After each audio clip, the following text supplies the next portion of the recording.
నమస్కారం. తీర్థయాత్ర కార్యక్రమానికి స్వాగతం.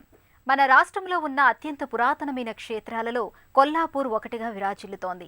వివిధ దేవీ దేవతల మహిమాన్విత ఆలయాలతో అలరారుతున్న ఈ దివ్యధామం నాగర్ కర్నూల్ జిల్లాలో ఉంది. నిత్యం దైవనామస్మరణతో రద్దీగా ఉండే ఆ ఆలయ విశేషాలేంటో మనం ఇప్పుడు చూద్దాం. శ్రీ మాధవ స్వామి నామస్మరణతో మారుమ్రోగుతున్న ప్రాచీన క్షేత్రం కొల్లాపూర్.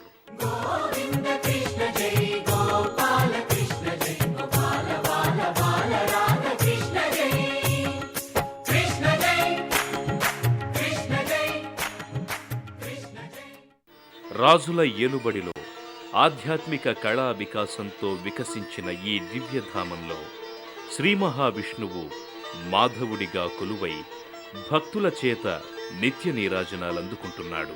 నాగర్ కర్నూలుకు సుమారు 50 కిలోమీటర్ల దూరంలో ఉన్న ఈ దివ్యక్షేత్రం కొల్లాపూర్ సంస్థానాధీశుల ఏలుబడిలో జనరంజకమయ్యింది.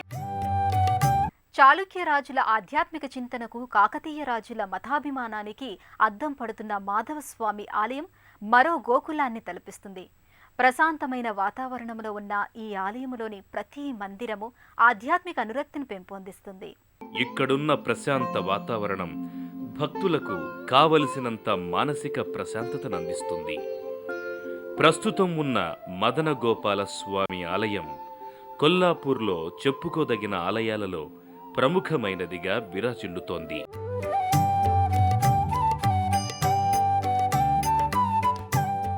చూడడానికి అత్యంత రమణీయంగా దర్శనమిచ్చే ఈ ఆలయం ఒకప్పుడు కృష్ణా నదీమ తల్లి ఒడ్డున మంచాలకట్ట గ్రామంలో ఉండేది. అయితే 1980వ దశకంలో శ్రీశైలం జల విద్యుత్ ప్రాజెక్టు వల్ల ఈ ఆలయం ముంపునకు గురి కావడంతో తిరిగి కొల్లాపూర్లో ఈ ఆలయాన్ని పునర్నిర్మించారు.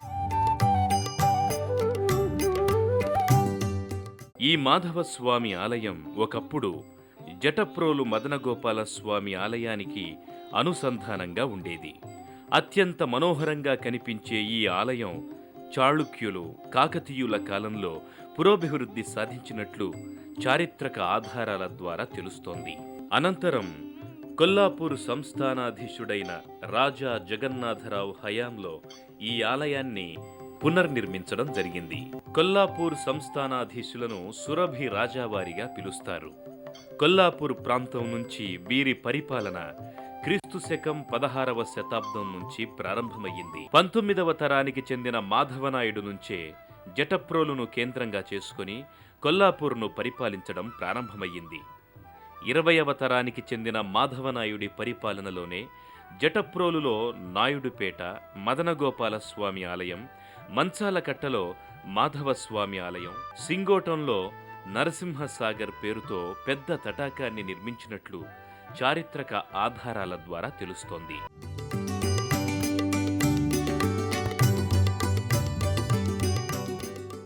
అత్యంత మనోహరంగా దర్శనమిచ్చే మాధవస్వామి ఆలయం చూపరులను అమితంగా ఆకర్షిస్తుంది. ఆలయ ప్రాంగణమంతా పచ్చని వృక్షరాజాలతో ఆహ్లాదకరంగా ఉంటుంది. మాధవస్వామి గర్భాలయానికి ఎదురుగా గరుత్మంతుడు దర్శనమిస్తాడు. ఆ స్వామిని దర్శించుకొని ముందుకు వెళితే మనోహరమైన శిల్పరాజాలతో కూడిన విశాలమైన మండపం దర్శనమిస్తుంది. అలనాటి రాజుల శిల్పకళాభిరుచికి నిదర్శనంగా ఈ మండపం అగుపిస్తుంది. అందమైన చూడముచ్చటను గొలిపే శిల్పాలు, దేవతామూర్తులెన్నో ఈ ఆలయానికి వచ్చే భక్తులకు మానసికానందాన్నిస్తాయి. మండపం పైభాగాన దశావతారాలు దర్శనమిస్తాయి. ఈ మండపాన్ని దాటుకుని ముందుకు వెళితే గర్భాలయం దర్శనమిస్తుంది.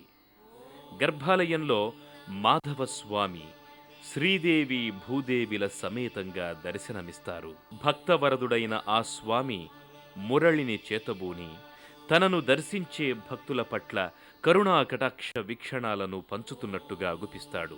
సుందర మనోహరంగా కనిపించే ఆ నీలమాధవుడి దర్శనం జన్మజన్మల పుణ్యఫలంగా భక్తులు భావించి స్వామి దర్శనం చేసుకుంటారు. నందబాలం భజరే నందబాలం బృందావన వాసుదేవ వృందలోలం నందబాలం భజరే నందబాలం బృందావన వాసుదేవ వృందలోలం జలజ సంభవాది వినుత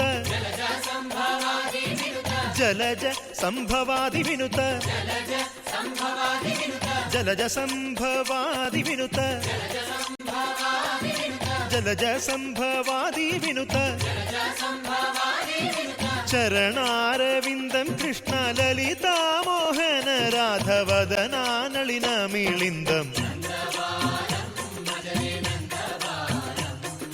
బృందావన వాసుదేవ వృందలోలం. కొల్లాపూర్ రాజుల ఏలుబడిలో ఒకప్పుడు నిత్య నూతనంగా విరాజిల్లిన ప్రాచీన నగరం కొల్లాపూర్. ఈ క్షేత్రంలోని శ్రీ వెంకటేశ్వర స్వామి వారి ఆలయం మహిమాన్వితమైనదే కాదు, మానసిక ఆనందానికి నెలవుగా కూడా విరాజిల్లుతోంది. రాణి రత్నమాంబచే నిర్మితమైన శ్రీ వెంకటేశ్వర స్వామి వారి ఆలయం ఇప్పుడు చూద్దాం. కొల్లాపూర్ క్షేత్రంలో మరో ప్రసిద్ధ ఆలయం శ్రీ వెంకటేశ్వర స్వామి ఆలయం. 18-19వ శతాబ్దాల మధ్యకాలంలో నిర్మితమైన ఈ ఆలయం ఈ గ్రామంలోని బండయ్య గుట్ట మీద అలరారుతోంది.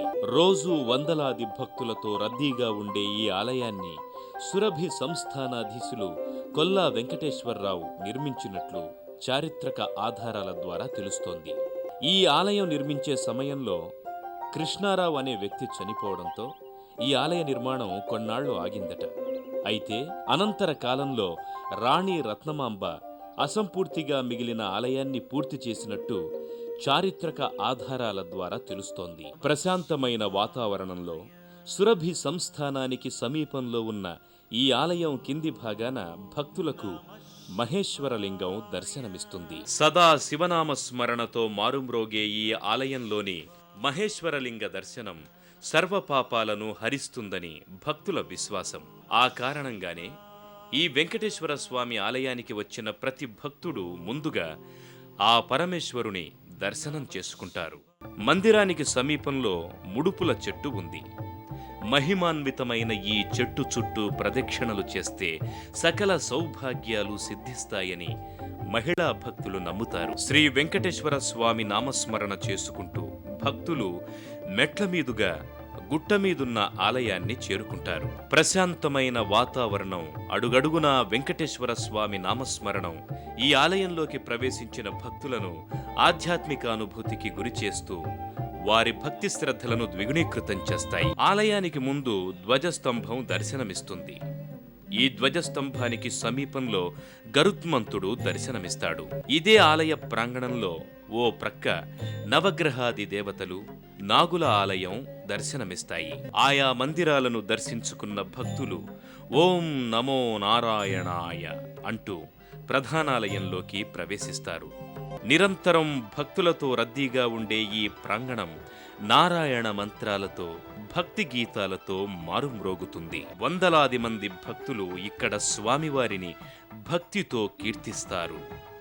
గర్భాలయంలోకి చేరుకున్న భక్తులు శ్రీ వెంకటేశ్వర స్వామివారి దివ్యమంగళ రూపాన్ని దర్శించుకుని అలౌకికమైన ఆనందాన్ని పొందుతారు. స్వామి మూలమూర్తికి సమీపాన శ్రీదేవి, భూదేవి అమ్మవార్లు కూడా దర్శనమిస్తారు. నిరంతరం శ్రీ వెంకటనాథుడి నామస్మరణతో మారుమ్రోగే ఈ ఆలయం తిరుపతిని తలపిస్తుంది. శ్రీ లక్ష్మీ నరసింహస్వామివారు కొలువైన మరో ప్రసిద్ధ క్షేత్రం సింగోటం.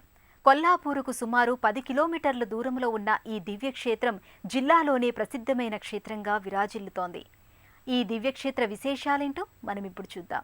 శ్రీ వెంకటేశ్వర స్వామిని దర్శించుకున్న భక్తులు అనంతరం కొల్లాపూరుకు సుమారు 10 కిలోమీటర్ల దూరంలో ఉన్న సింగవట్నం క్షేత్రంలోని శ్రీ లక్ష్మీ నరసింహస్వామి వారి ఆలయానికి చేరుకుంటారు. ప్రశాంతమైన వాతావరణంలో ప్రకృతి అందాల నడుమ అలరారుతోన్న ఈ ఆలయాన్ని 18వ శతాబ్దంలో రాజా సింగమనాయుడు నిర్మించినట్లు చారిత్రక ఆధారాల ద్వారా తెలుస్తోంది.